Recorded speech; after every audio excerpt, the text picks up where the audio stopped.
alunos do sexto ano. Sou a professora Eunice, professora de História de vocês. Aos meus alunos do Partaré, um grande abraço. E hoje vamos para a nossa aulinha. Já estejam com o livro de vocês, o material de estudo de vocês em mãos. E muita atenção para a nossa aula de hoje, ok? Vamos lá. E o que nós vamos trabalhar nessa aula? Nós vamos ver os primeiros habitantes da América. Eu acredito que a maioria de vocês consigam perceber quem são os personagens aqui que vocês estão vendo na abertura desse slide. Prestem muita atenção, que eu quero que você, meu aluno, depois me responda lá no WhatsApp quem são esses personagens aqui desse primeiro slide. Qual habilidade a gente vai trabalhar hoje? Hoje nós vamos conhecer geograficamente as principais rotas de povoamento do território americano. Então a gente vai ver qual foi o caminho percorrido pelos primeiros humanos que chegaram aqui na América. A gente vai ver que caminhos eles percorreram e em que temporalidade eles chegaram aqui nesse território. Nós vamos compreender que essas transformações políticas, econômicas e culturais da história da humanidade, elas são resultantes de um longo processo historiográfico. Então, essas mudanças que a gente vivencia hoje dentro da nossa história, elas são decorrentes de um longo processo de transformação, não ocorreu de um momento para o outro. Então, nós vamos buscar entender isso nessa aulinha de hoje.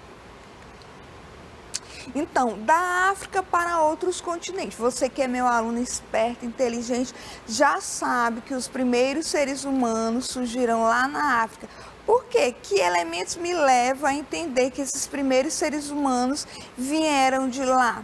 Vocês lembram da aula passada que a gente trabalhou sobre fontes históricas? Vocês lembram que a gente trabalhou sobre fósseis?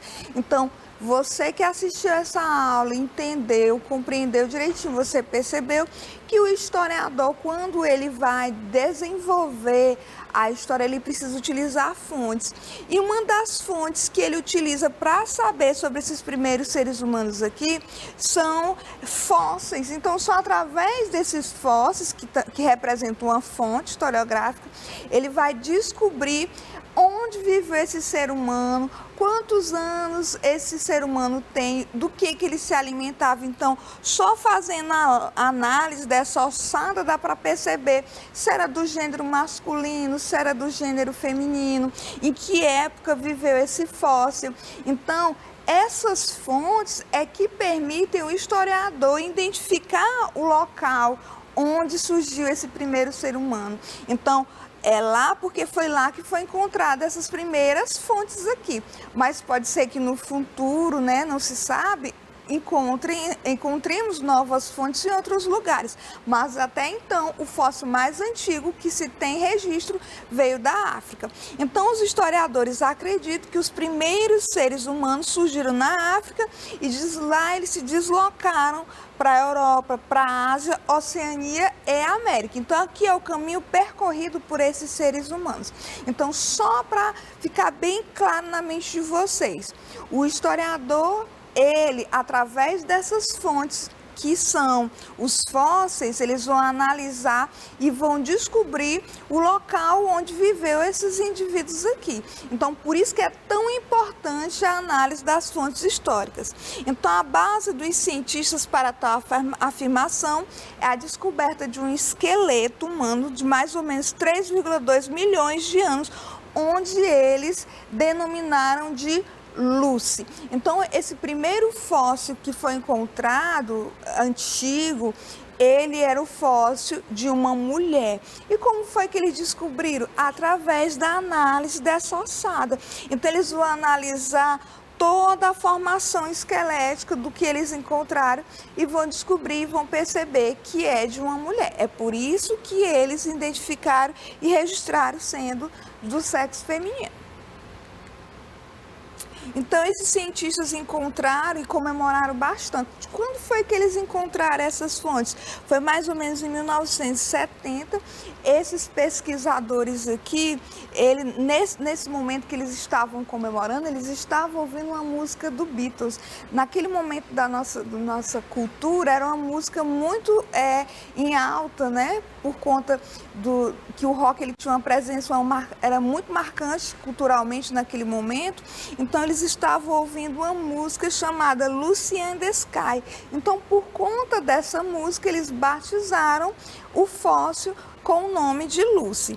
Então, foi por essa razão que ele passou a ser conhecido como Lucy. Mas esse fóssil ele tem um outro registro naquela localidade onde ele foi encontrado, tá certo?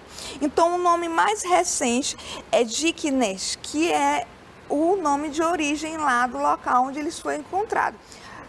Dentro da história, nos livros de história do 6º ano, vocês vão encontrar como Lucy, mas o nome de registro mesmo na localidade onde esse esqueleto foi encontrado, onde esse fóssil foi encontrado, é denominado de Dickness, que significa tu és maravilhosa, em aramaico, língua oficial dentro da Etiópia. Então, dentro da língua local daquela região onde foi encontrada esse fóssil, representa tu és maravilhosa, ok? Eu espero que vocês estejam compreendendo essa nossa aulinha de hoje.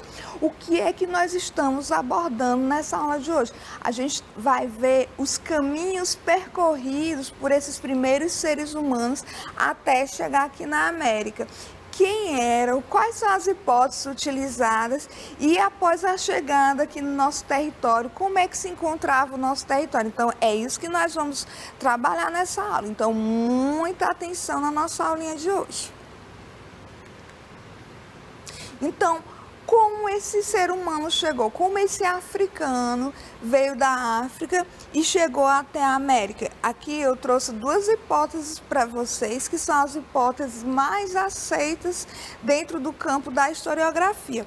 Uma dessas teorias é sobre o Estreito de Bering, que eles vieram, né, que eles atravessaram esse estreito aqui chamado de Estreito de Bering, que é entre o Alasca e a Sibéria aqui na Ásia. Então, de acordo com essa hipótese, há muitos anos atrás, essa região era uma região glacial. Houve um período dentro da nossa era geológica chamada Era do Gelo, onde os mares se congelaram. E por conta dessa formação do gelo, eles conseguiram fazer essa travessia da Sibéria, aqui da Ásia, até chegar aqui no Alasca, dentro da América. Então, eles atravessaram a Sibéria, Rússia e o Alasca nos Estados Unidos. O nome dessa teoria do Estreito de Bering é chamada de teoria de Clovis. Segundo essa teoria, o ser humano chegou aqui na América há mais ou menos 50 mil anos atrás. Mas hoje, mais recente, existem outras teorias que diz que esse ser humano chegou há mais tempo. Isso aqui é apenas uma das teorias. Isso não significa que essa teoria ela não esteja correta, porque o ser humano pode sim ter vindo por esse Estreito de Bering. Mas significa dizer, se tem uma teoria que afirma que é mais antigo, significa que o ser humano que chegou aqui, ele chegou há mais tempo e não há 50 mil anos atrás. Então, esses nômades asiáticos atravessaram esse estreito que nesse período encontrava-se congelado, em razão, como eu coloquei para vocês, da era glacial. Aquela imagem lá do início do slide mostra um período historiográfico chamado a Era do Gelo. Inclusive, o filme tem esse nome, a Era do Gelo. Então, ali mostra alguns personagens do filme A Era do Gelo, que representa bem esse período que a gente está trabalhando aqui. Uma outra teoria, além dessa teoria do Estreito de Bering, é a teoria transoceânica, ou seja, que esse homem aqui veio navegando.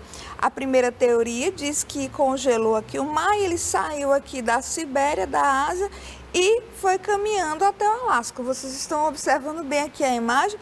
Já a segunda teoria que é a transoceânica, esse ser humano ele saiu aqui da África, foi para a Europa, veio para a Ásia e se deslocou até a Oceania. Aqui nesse primeiro momento foi um deslocamento de maneira nômade, caminhando, e a partir daqui eles utilizaram barcos até chegar aqui à América do Sul, como vocês estão vendo aqui na imagem representada. Então, o nome dessa teoria é teoria transoceânica ou polinésia. Segundo essa teoria, o ser humano ele chegou a mais ou menos 10 mil anos, onde esse homem habitava a Polinésia, ele se locomoveu em direção à América em pequenos barcos. Então, essa é uma teoria muito aceita. Essa teoria não invalida a do Estreito de Bering, não. Aqui mostra as maneiras como esse ser humano chegou até a América, mas as datas são diferentes. Esses teriam se movido por meio das correntes marítimas que os conduziram. Então, essas são as duas principais teorias que falam como esse ser humano saiu da África até chegar aqui na América. É por isso que quando os europeus chegaram aqui na América, esse território aqui ele já era habitado por povos indígenas. Então, isso significa dizer que esse território já estava sendo ocupado há muito tempo. E existem outras teorias aqui dentro do Piauí mostrando a presença humana há muito mais tempo do que 50 mil anos atrás, que a gente vai ver daqui a pouquinho. Eu espero que vocês estejam compreendendo. Se estiver ficando alguma dúvida, você vai registrando no seu caderno. Depois dessa aula aqui, você vai pesquisar ou na internet ou no seu livro ou vai questionar o seu professor de história. Vamos continuar a nossa aulinha. Então, descobertas sobre a presença humana na América. Essa aqui é uma capa da Veja, né, mostrando o primeiro fóssil encontrado aqui dentro já aqui da América, mostrando essa datação que representa a presença desse ser humano dentro da América. O nome que eles deram a esse fóssil encontrado foi Luzia, que na linguagem americana significa Lucy. Então, aqui é uma homenagem a Lucy, aquele outro fóssil, certo? Então, estima-se que o povoamento da América ocorreu há mais ou menos 20 mil anos atrás. Isso aqui é uma teoria apenas, como eu coloquei para vocês. Existem outras teorias que colocam a presença desse ser humano há mais tempo. Só que eles não encontraram fósseis, fósseis humanos, encontraram outros fósseis que delimitam a presença desse ser humano aqui na América. Então, entretanto, pesquisas em sítios arqueológicos no Brasil afirmam que foi há mais de 50 mil anos.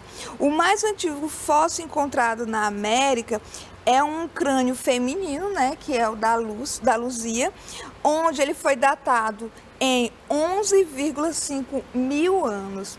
Mas estima-se a presença do ser humano há mais de 50 mil anos, porém não tem um registro de um esqueleto ou de um crânio, não tem esse registro mais palpável, como eu estou colocando para vocês. E esse registro aqui ele foi encontrado no território de Minas Gerais, em Lagoa Santa, e eles denominaram essa mulher aqui de Luzia, que foi uma homenagem à luz, como eu coloquei para vocês. Luzia. Quando foi que Luzia foi encontrada? Luzia ela foi encontrada por volta de 1975, através de escavações arqueológicas. Um dos homens, dos arqueólogos que conseguiram identificar esse fóssil aqui, foi um arqueólogo chamado Walter Neves. Ele era um paleontólogo e ele buscou reconstituir esse crânio até eles fazerem um molde em argila que representasse bem ou mais ou menos as características de Luzia. Eles encontraram o crânio e a partir desse crânio eles fizeram uma reconstituição facial. Então ela teria mais ou menos essa imagem aqui, certo? Se vocês tiverem dúvida em relação a isso, vocês podem estar pesquisando aqui na internet essa imagem ou pesquisar no livro de vocês, que essa imagem aqui está no livro de vocês. Então, esse fóssil ele tinha características negroides semelhantes aos australianos e africanos, mostrando que é possível, né, é palpável aquela teoria onde o primeiro ser humano surgiu na África e de lá ele veio para cá, para a América, certo? Porque ela possui essas características negroides, como eu coloquei para vocês. Então, com essa descoberta, acredita-se que o grupo que Luzia pertenceu viveu há mais ou menos 3.000 anos antes da população indígena, que contraria a teoria de Clovis. Qual a teoria de Clovis? A teoria de Clovis é a teoria do Estreito de Bering. Então, ela vai de contra essa teoria, porque esse crânio aqui, ele é anterior àquela vinda dos seres humanos através do Estreito de Bering. Então, isso reafirma outras teorias, né? De que o ser humano chegou aqui na América há mais de 50.000 anos atrás. Então, por isso que é importante o estudo dessas fontes historiográficas, desses fósseis, eles são importantíssimos para a gente fazer essa reconstrução aqui dentro da história. Então, uma pesquisadora que defende essas pesquisas dentro do nosso território e que é importante para a cultura e para o patrimônio brasileiro é a arqueóloga Niede Guidon. Niede Guidon é uma grande entusiasta em relação à nossa história, em relação à nossa cultura. Ela ajudou a fomentar o processo histórico e cultural aqui dentro do Piauí. Então, ela defende a presença do ser humano em São Raimundo Nonato, no sítio arqueológico da Pedra Furada.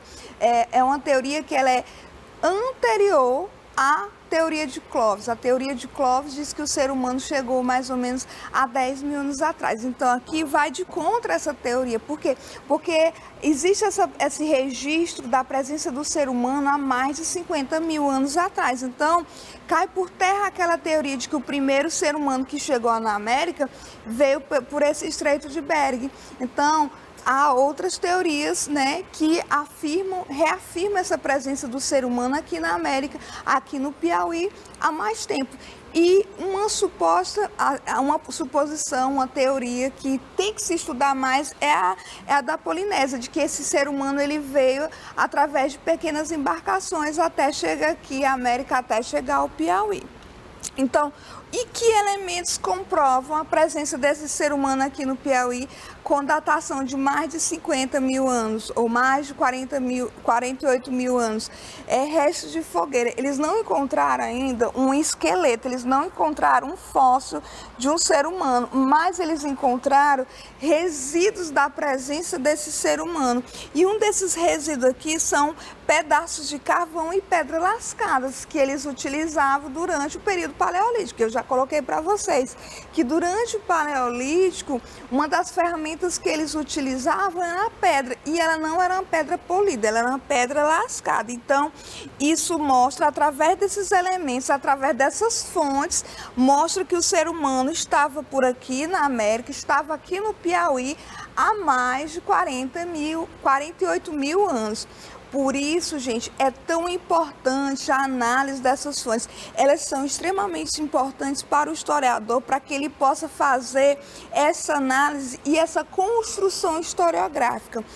E se você está com dúvida sobre o que é fonte historiográfica, quais são as fontes historiográficas, volte no nosso assunto, volte no seu livro, questione o seu professor para que você não fique com dúvida. É muito importante que você saiba o que é fonte historiográfica para que você possa entender esse contexto que a gente está trabalhando agora. Então, vamos continuar a nossa aula. Então, existência de pinturas rupestres lá nas cavernas que ficam aqui no Piauí, que é um patrimônio hoje cultural, é um patrimônio da humanidade, não é só um patrimônio nosso aqui do Piauí nem do Brasil. Hoje, a Serra da Capivara, ela é um patrimônio mundial, representando essa cultura nativa. Então, mostra o quê? Através daquelas pinturas, mostra a presença desse ser humano, mostra como é que eles viviam, mostra cena de caças, mostra momentos de lazer daquela população que vivia aqui dentro do Piauí, lá naquele território de São Raimundo Nonato. Se você está com dúvida em relação a isso, ou curiosidade em relação a essa temática, pesquise mais sobre isso. Então, a luta de Guidon levou à criação do Parque Nacional. Esse parque ele foi criado em 1979 e ele busca transformar o local num grande centro turístico. Lá existe um museu que é um museu belíssimo, que é o Museu do Homem Americano.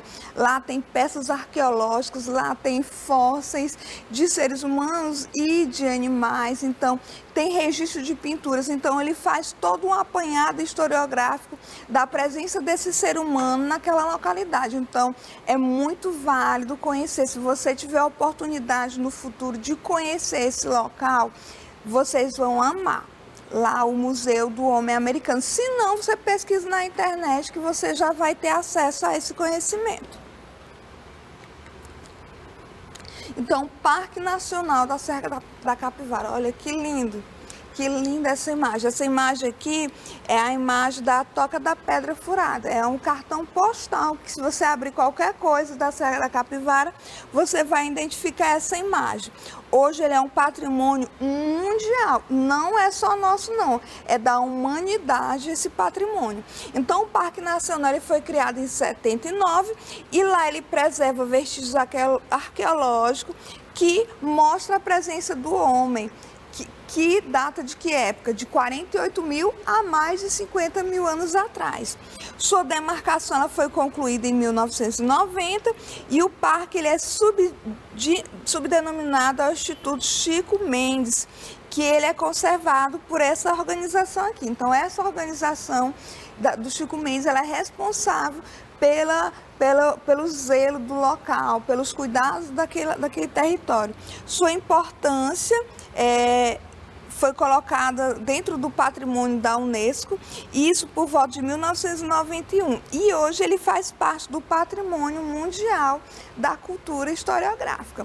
Então, se você tem mais curiosidade sobre o Parque Nacional da Serra da Capivara, que é um ponto turístico, né, da humanidade que fica no Piauí, gente, é muito válido você conhecer. Lá é maravilhoso.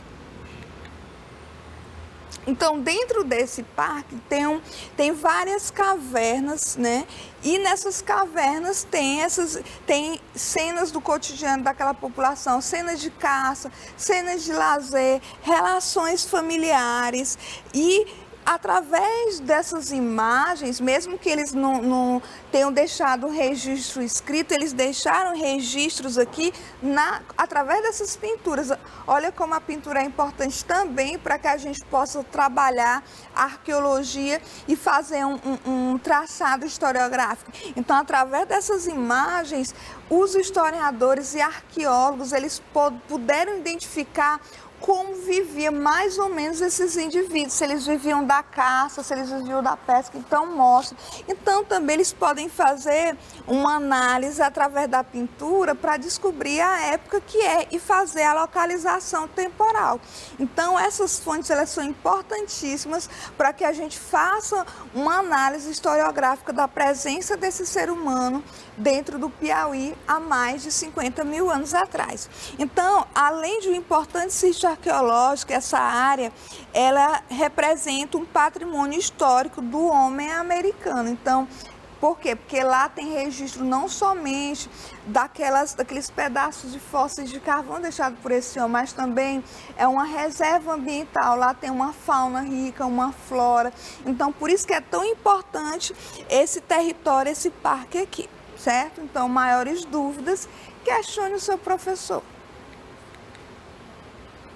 Os habitantes das terras americanas. Então, que habitantes é que viviam aqui após a chegada, né?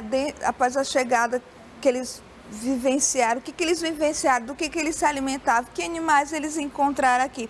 Então eles viviam, eles eram nômades, então viviam de uma vegetação baixa, eles se alimentavam de gramíneas, de uma vegetação mais rasteira.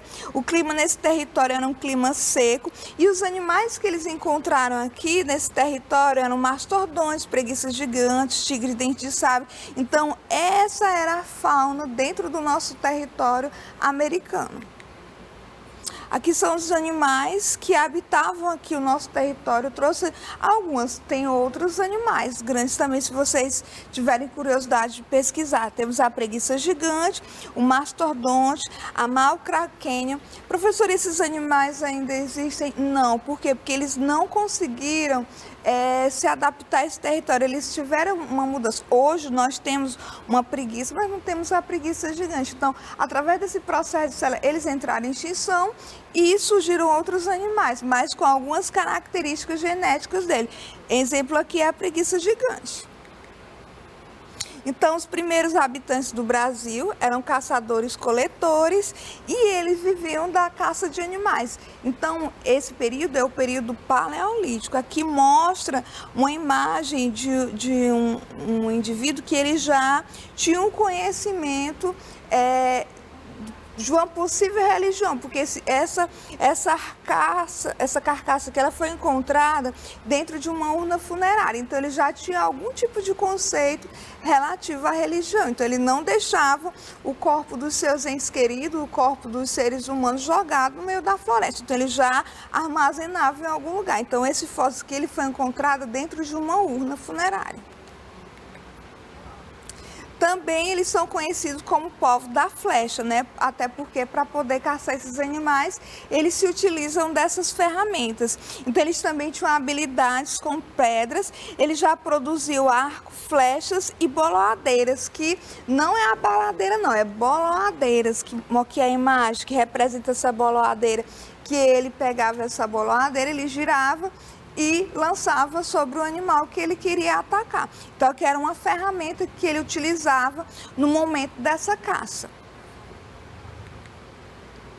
Povos dos sambaquis. Esses povos dos sambaquis, eles encontraram aqui também no Piauí. Então, esses sambaquis, elas são formações de concha. Eu acredito que você que já foi para a praia, em algum momento que você andou lá na orla da praia, você percebeu a existência de conchinhas.